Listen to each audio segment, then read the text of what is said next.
I'm Maria De Pieve, welcome to my channel, and in today's video I'll tell you all about my GSA audition. I auditioned for the Guildford School of Acting to get a Master in Musical Theatre, which is also the same audition if you're auditioning for the MFA, which is the Master of Fine Arts, so the 2-year program, and I'll tell you all about it.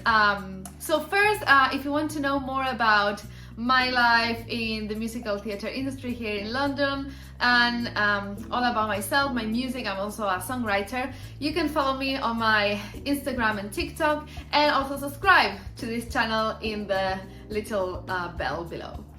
Okay, so GSA audition, my GSA audition was, I had so much fun, and I think it was a very cool place to audition. Like, the people were so friendly and lovely. I got 10 minutes late for my audition, which I never do, but oh my gosh, you have no idea all of the things that happened to me to get there. I'll do a separate video to tell you all about it, because honestly I almost didn't make it, and I went back to my house in a £200 Uber to my house crying, because you've no idea all of the things that happened to me to get there, starting by the night before.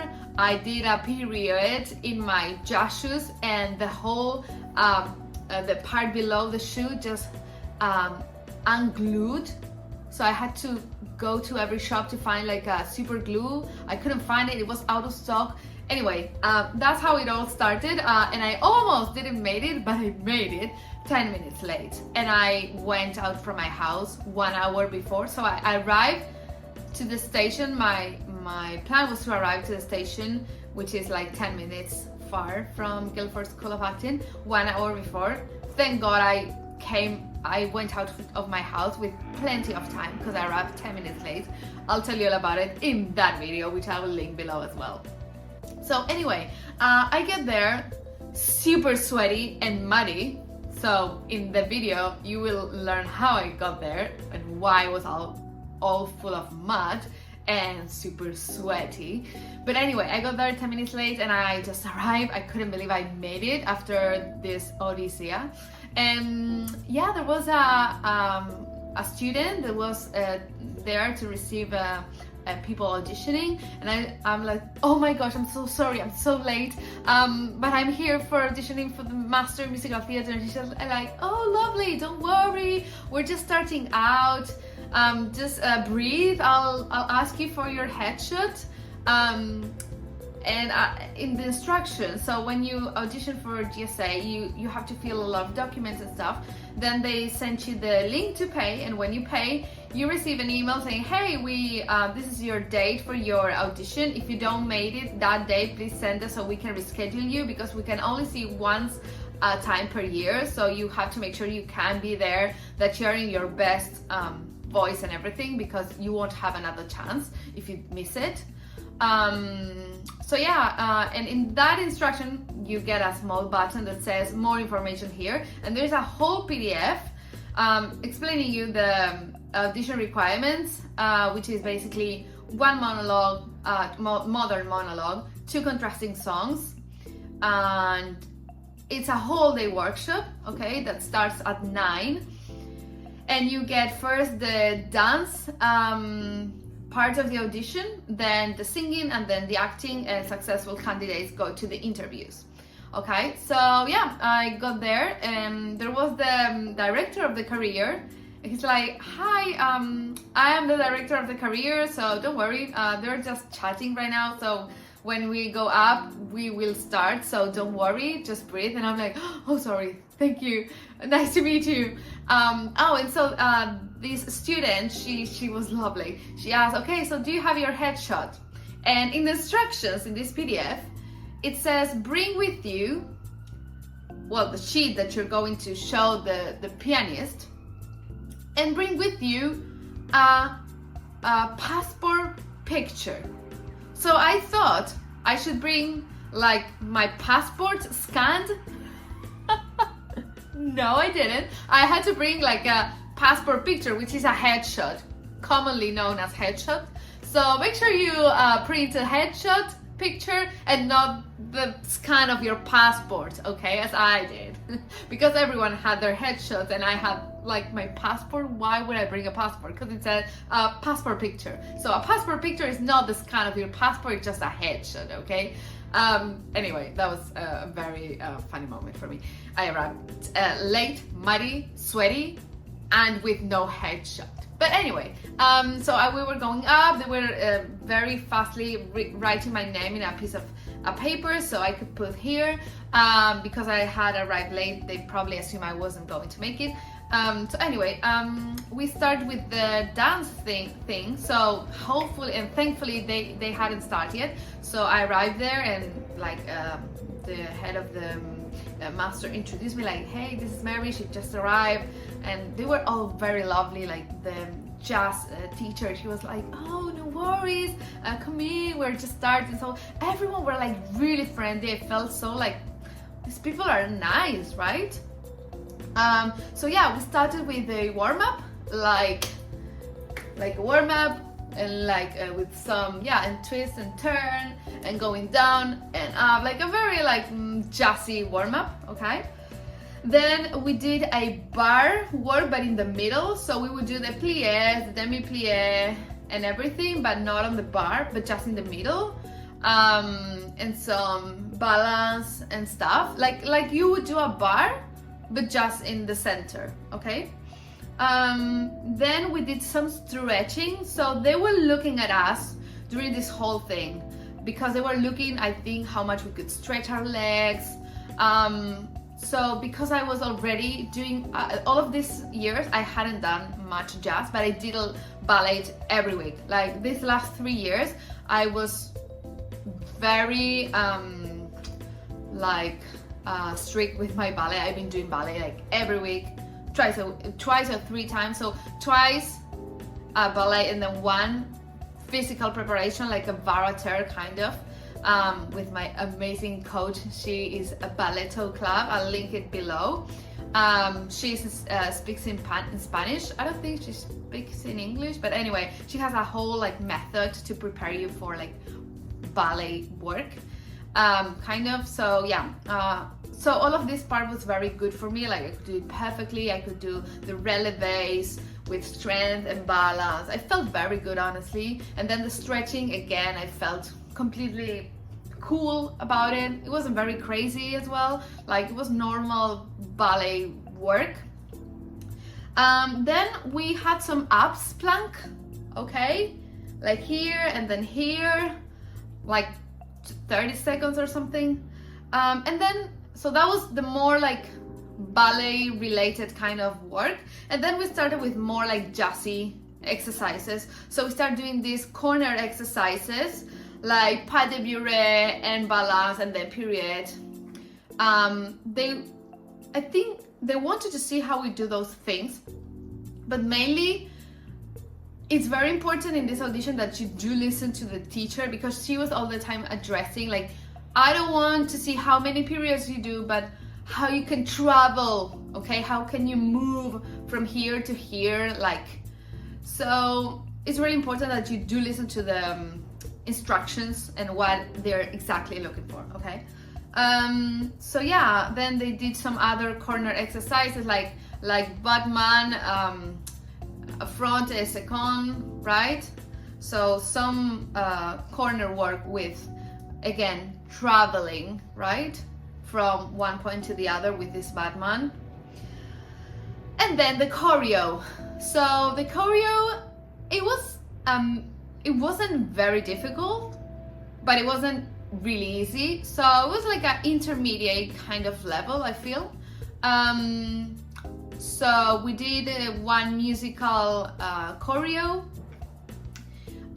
We had, well, the basics, I think. So some Batmans, some pas de bourrée, some period, going to the floor. Nothing crazy, honestly, but also it was very well choreographed, so it would go with the beats, with the music. So I think a lot of people failed in listening to the beat of the music. So my advice for this part of the audition is really listen to the music and make sure to go with it, because that is something that it really shows in the audition. It's very like, it pops out in your eyes very easy. So if you do something that is not so very correct, but you do it like with the beat, it's not that drastic as if you do it and it's out of beat, right? So yeah, and she also, the dance teacher, she said, I want to see the attitude you put. So I think that's very important, the attitude you put towards it.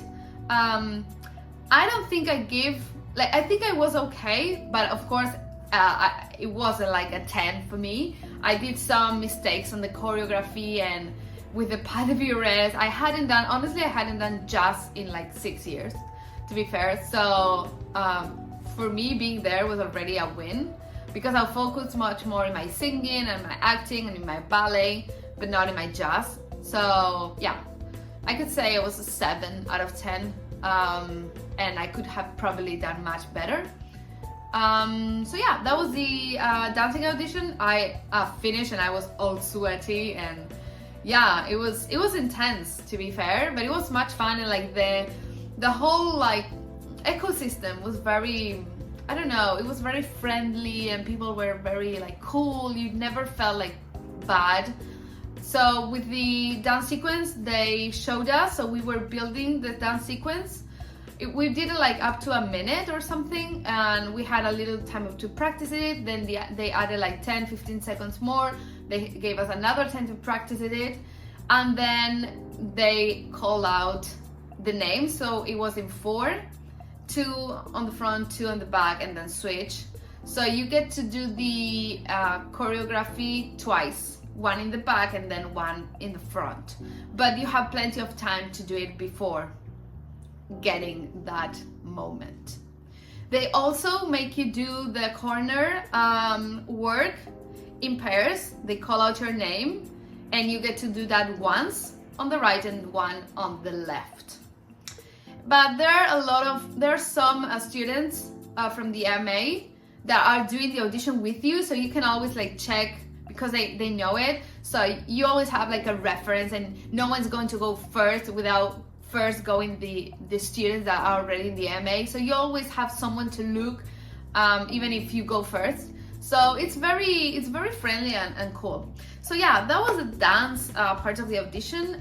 Again, this is for the MA and MFA, but if you're auditioning for the BA, I'm 80% sure that it's probably very similar, okay? Even for foundation.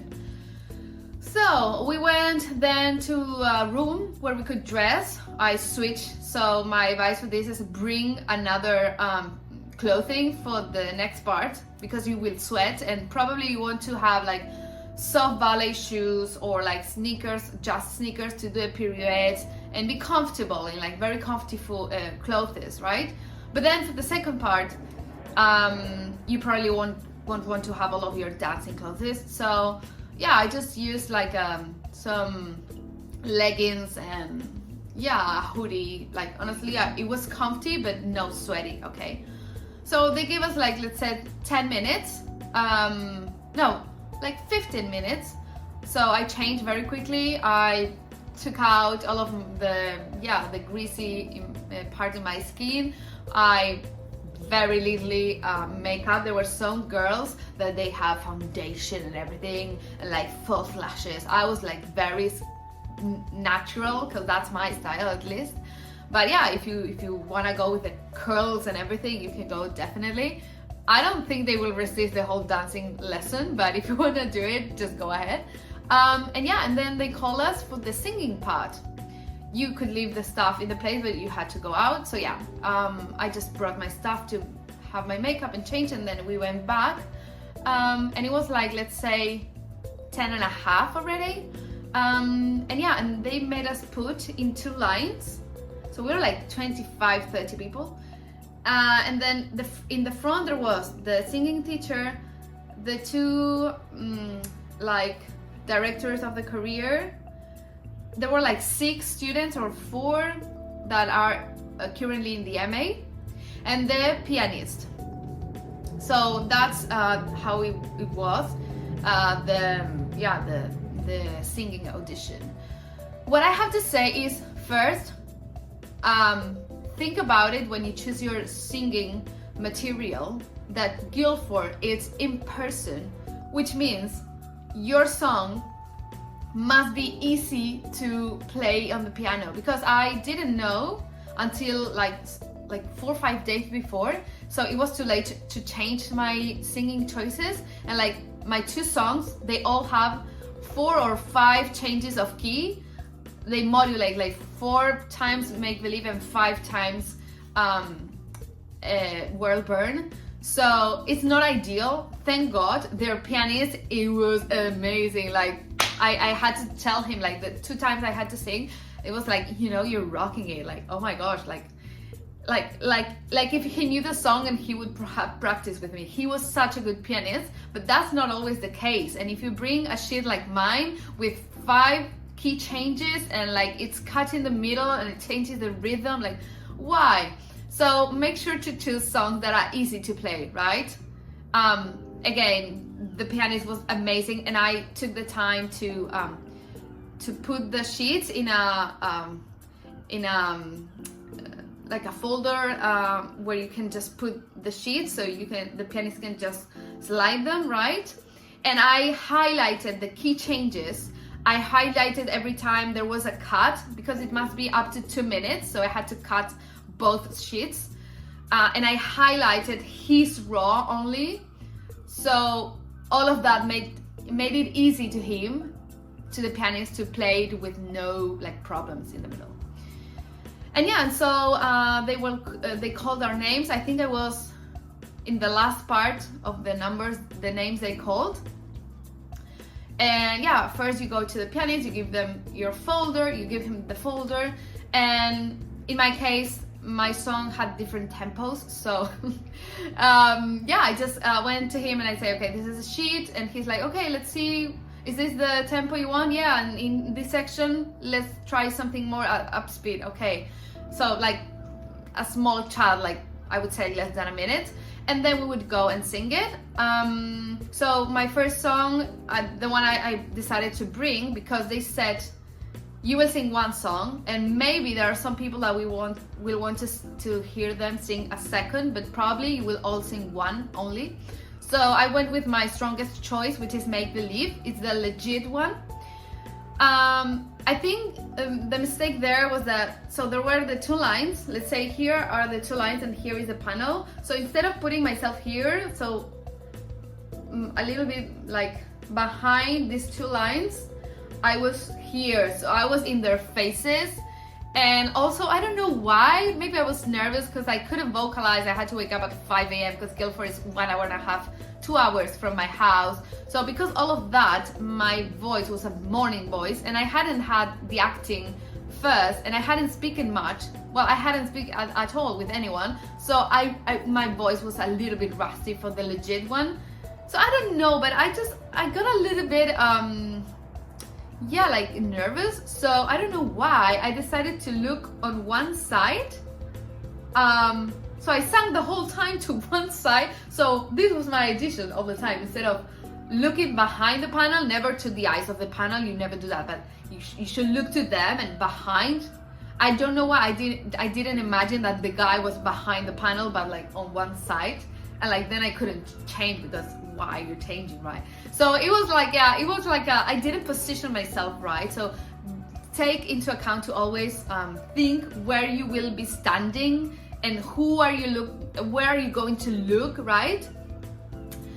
Yeah, so it wasn't bad, but it wasn't my best. So let's say it was 7 out of 10, right? For my 10. Yeah, like my chest voice, when the song goes a little bit down, I hadn't spoken much, so it was like the morning voice. Then with my operatic part, it was fine, because that's my comfort zone, let's say. But when I would go maybe to a la or sol, it was like the morning voice a little bit. But yeah, anyway, I did it, and yeah, every one of us sang the song. What I have to say, it's because you have everyone staring at you. It's not like you get and you only have the panel. You have every other people, it's very easy to get distracted before you singing because you're watching every people's audition. So it's very easy to compare yourself to the other people. So my advice on that is, first, I didn't speak with people before the singing and audition, because anything could trigger you. I went to the bathroom because I wanted to go to the bathroom, and there was this girl vocalizing very beautifully and very legit and very and I was like, just that, if you're not strong mentally, can completely block you, like, oh my gosh, I'm never getting this place. So yeah, and then you get inside the room and you listen to every person singing, so it's very, very easy to get distracted from that. So my advice is, I was repeating to myself the lines of my songs, because that can completely give you a blackout where, oh my gosh, you're singing and you don't know what's the lyric, what's the next lyric. So repeat the lines in your head. Remember what's the character doing before the song. Connect to the character. Like, try to do everything that it's focusing towards your audition and not like listening to the other people. And then another insight that I got is, while I was listening, I was my inner ego was criticizing a little bit, like, oh my gosh, this flop a little bit. And like, how you talk to others is the way you talk to yourself. So in one moment, I just stopped myself mentally and let's just say, okay, you don't want to think of this to other people because that's how you think about yourself. So let's now try to focus a little bit on the good things. So I just start saying, oh my gosh, it's so nice how this person prepared the character. I'm so grateful that I'm surrounded for these people that put so much energy and love towards what they do, so much passion. And then suddenly I start feeling good about myself, like, oh my gosh, I'm so happy that I am here, that I put myself out there, even if I haven't done jazz in like 7 years, and even if I'm 30 plus years old, and maybe there are people here that are 20, 21. I'm grateful that I'm here putting myself out there, out from my comfort zone, coming to an audition in person with difficult songs, and that gave me so much gratitude. And I almost started, I didn't cry, but I was like very emotional, like yeah. And so that positive dialogue helped me so much, because after everyone finished, basically they said, okay, now there are some people that we want, depending on what their second song is, we want to listen to their second song. So Maria, you'll be the first. Tell us about what is your second song. And I said, it's World Burn from Mean Girls. And they say, okay, yeah, if that's the case, we want to listen to it. I think at that time, I think they wanted to listen the second song of people that had chosen as their first song a very legit one. Now that I think about it, by the way, they say don't do this math in your head, but well, I finished it already. So I think they were wanting to listen their second song of the people they were most interested at, to be honest, because out of 5 people that we sung the second song, 4 people moved to the interview. So yeah, I think if they make you sing a second song, it's not a bad thing, it's actually quite a good thing. Or it could be either that if you choose a legit song, they want to see how your mixed chest, more belty songs fits you. So yeah, I don't know honestly what it means. I just know that out of 5 people that sang the second song, 4 went to the interview. So yeah, I don't know.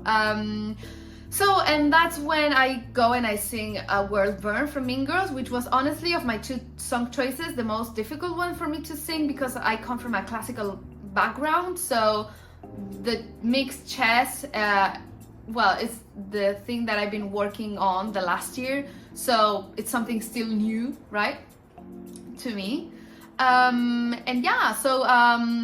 I go there, and because I had come from this very positive energy of feeling grateful and like seeing the good in the other people and focusing on my character and repeating the lines of myself, I was so much into the room and to the character, and I feel like I was not on the performance, but I was on the character. whilst in the first song, in Make Believe, I was thinking, oh my gosh, it's not okay that I'm looking like to one side and I'm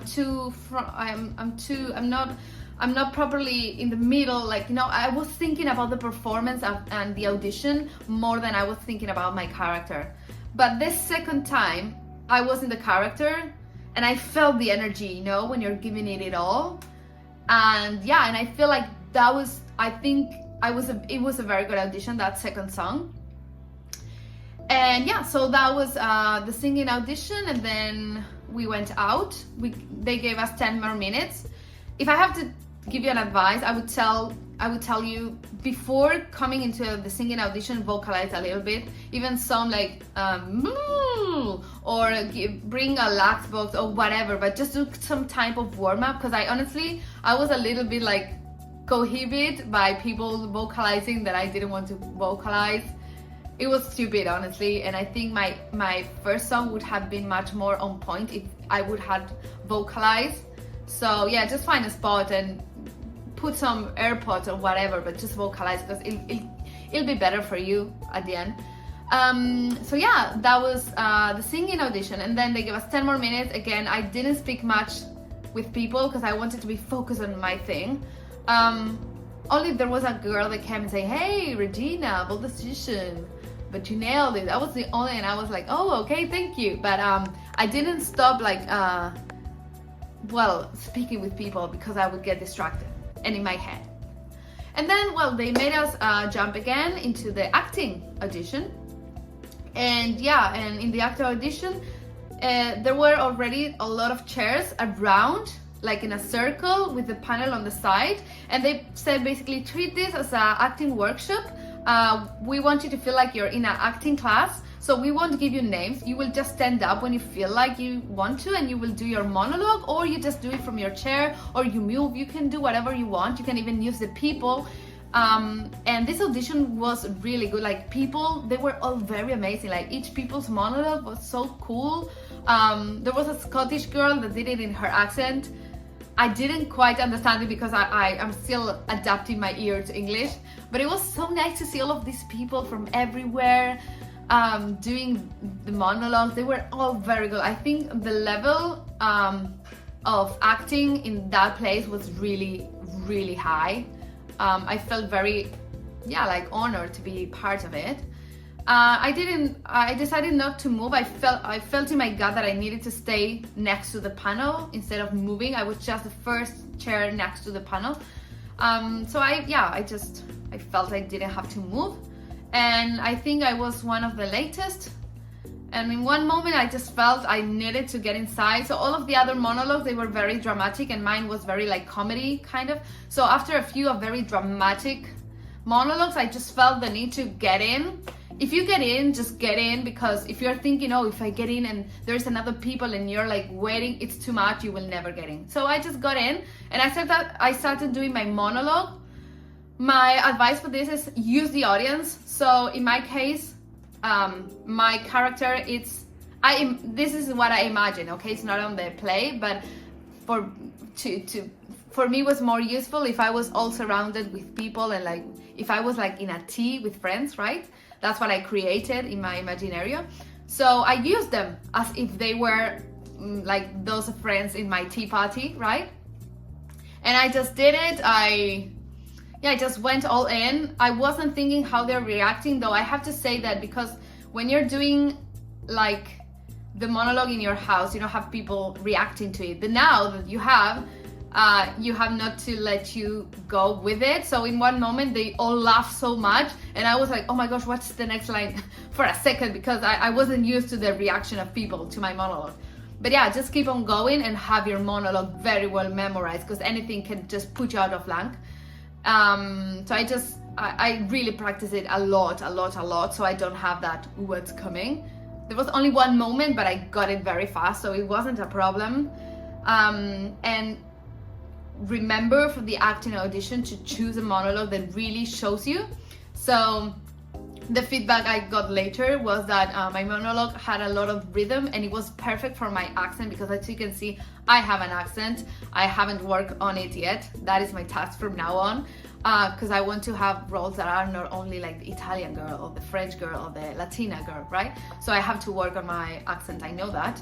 But for that purpose, for a master, it's not that important if you have an accent, but it is important that your monologue fits that accent. So if you're doing if you're doing a very British girl and your accent is very like notorious, well, maybe that's not the best choice. So my monologue, it is from a very British play, but because in the monologue she says that she just came to London, it could be completely understood that she's not from UK even.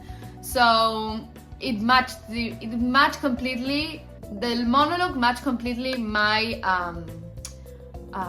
my accent, so I think that was something good. And I did it. We finished the acting part, and then we went out, and then I relaxed. I went with one of the girls that are doing the master to get a coffee. We had like 10 minutes, and I really needed a coffee. So yeah, and then we came back, and then they called the names. So they call the names, and then you get an interview. So I was the first name they called, which was amazing. I mean, I went to this audition thinking, okay, maybe I'm not in the level of a master, because this is my 4th year auditioning for a master, so maybe I'll just audition to do a BA again in this country, because I understand that the standards are high. So I honestly went to this audition saying, okay, you know, what the fuck? Like, I just come here for the experience, and that's all. And I think that helped me, because honestly, if for the royal auditions, I was like, oh my gosh, this is my dream school. I have to do it like perfect. And it was too much pressure, but for this, I was so relaxed, honestly. Of course, there were moments that I was more like, oh my gosh, I want to do it okay, right? But in general, I was like, so when they called my name, it wasn't like, whoa, it was like, okay, I take my coffee, I just sit there, and yeah, and they'll probably ask you a few questions about like why you want to join this master, why Guildford. They can even ask you like, did you apply to other schools? And funny thing, I thought that if you go to the interview, it means you're in, which is not. The interview is the last part of your audition. So not everyone that has an interview, I think, gets a spot. So going to the interview doesn't mean you're in. But I thought so. So I just went there with the energy, you know, I'm here, I'm studying here, I'm a student already. Like, I just moved, guys, to Guildford, which is very funny. But I think, again, that helped me, because the mindset of, I already study here, I embodied that energy. So the interview wasn't an interview, it was more like a chat from a student to someone that is already their teachers. So yeah, and they asked me about my age, what I do for a living, how I felt working with people that are younger than me. And I'm like, you know, I have no problem. And they asked me how I felt coming here, if Guildford was my first choice. Then they said that it would be very beneficial for me to do a MFA instead of a master, so the 2-year master instead of the 1 year, because I need to work on my accent and my dancing. So that will give me more time to like sit on the accent and improve my pronunciation.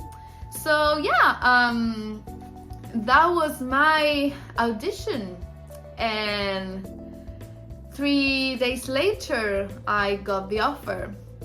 So I hope this experience was helpful for you. If you want to know more about, I don't know, any part of the audition, please let me know in the comments. Please subscribe to my channel. I will let you know more about how is life at Guildford, and please watch my next video, which is how I got to the audition and how I almost didn't get in the audition. So thank you so very much for being with me, and I see you in the next one. Bye!